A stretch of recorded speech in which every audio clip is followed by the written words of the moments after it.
And they actually made a lot of money. They were doing it at the right time, and they made some good money.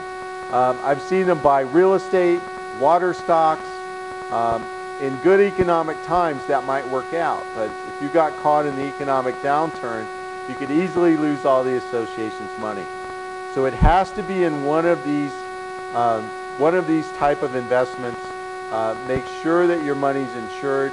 Don't get in a situation where you have more than the FDIC limit or the insurance limit in one account. Spread that money out amongst those accounts. And by the way, Edward Everett was the person who spoke at Gettysburg that day. I talk about him often, and I even forgot about it.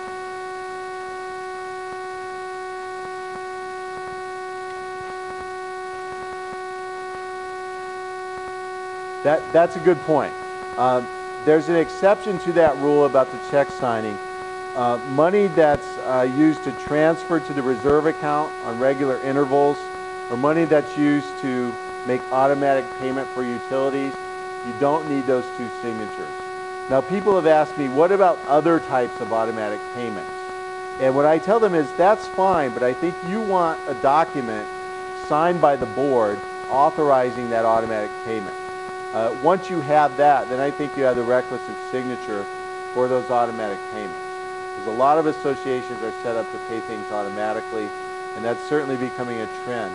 But I would want to see the entire board sign off on that, so make sure you have full agreement. Probably do a motion for it, put it in your minutes, so there's no discrepancy down the line for that.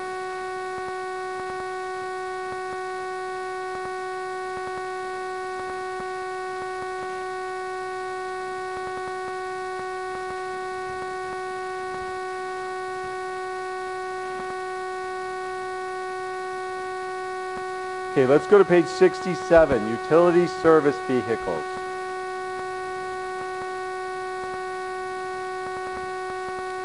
An association is not allowed to prevent someone from parking a utility service vehicle weighing less than 20,000 pounds in the community in an area designated for parking for visitors or common area parking or their driveway.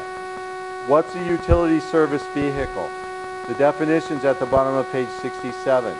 It's electricity, gas, water, sanitary sewer, telephone, cable, or community antenna service, which I defined as satellite service. Those are all utility vehicles. And if someone's on call with that vehicle, you have to allow them to park it in your community.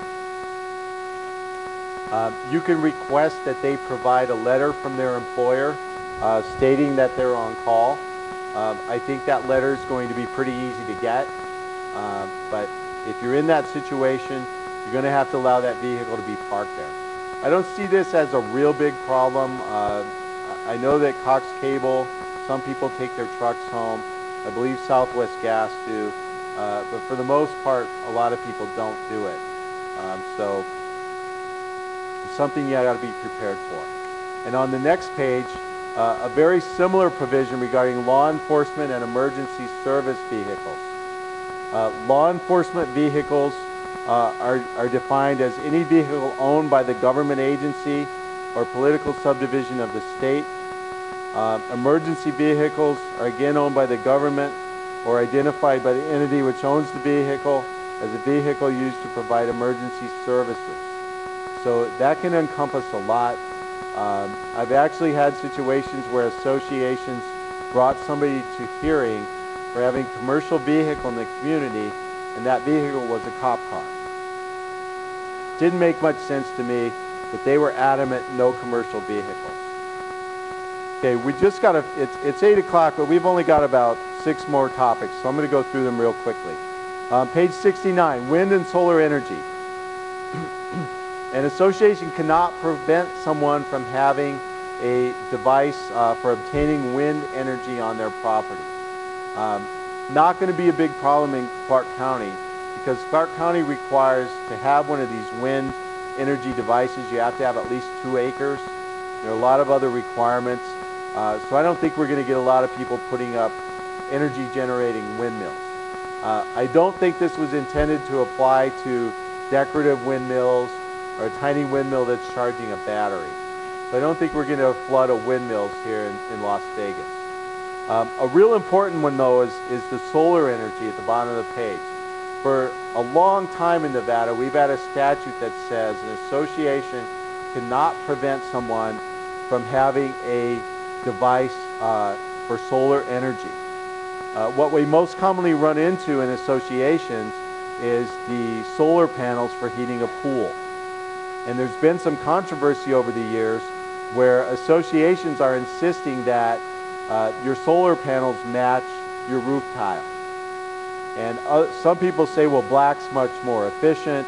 I've seen some associations demand that they match the roof tile. Well, this new amendment provides at the bottom of the page, the solar energy system that uses components painted with black solar glazing has to be allowed. So black is in on the solar panel, you can't stop it. One question in the back.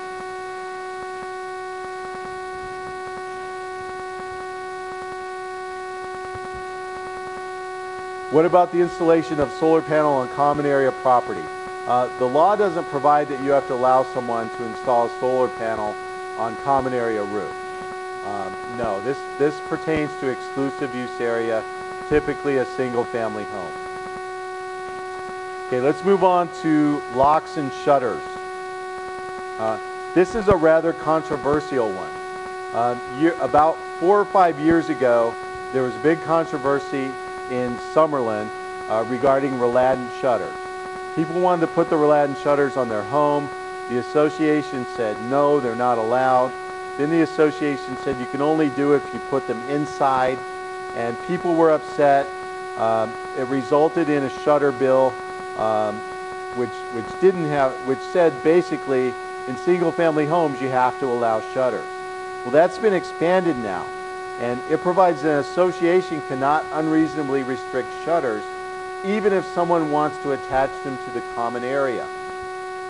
So if you're in a condo and somebody wants shutters on their windows, you're going to have to allow it.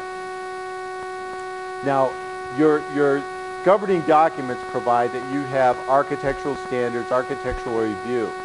If those are in your governing documents, you still have the right to set architectural standards for these shutters. You can define what colors are going to be allowed, what types of shutters are going to be allowed. We certainly want some consistency with color and type. We don't want colonial shutters here, Western shutters here. That would not benefit the community. So you can make those definitions in your ARC standards. You can also have some rules regarding the installation. Under this law, the homeowner is responsible for the maintenance of the shutters. I believe that you can make them remove them if they sell the unit. And certainly if they cause any damage to the common area in installing them, they're going to be responsible for that damage. We represent one of the Turnberry Tower high-rises, and a few years ago we had somebody that wanted to install shutters on the 20th floor. The law didn't allow installation of shutters in the common area back then. So it'll be interesting if that person's still living there once this goes into effect if they try to do that. Okay, page 72, display of political signs. 4 years ago, a law passed that said an association has to allow a homeowner to display a political sign in their exclusive use area. We thought initially that a sign meant one sign.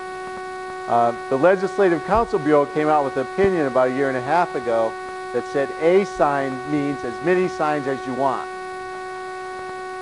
So now we've got it codified into the statute, and they've defined some conditions. You can exhibit one or more political signs in your exclusive use area subject to the following conditions. The signs cannot exceed 2 by 3 feet.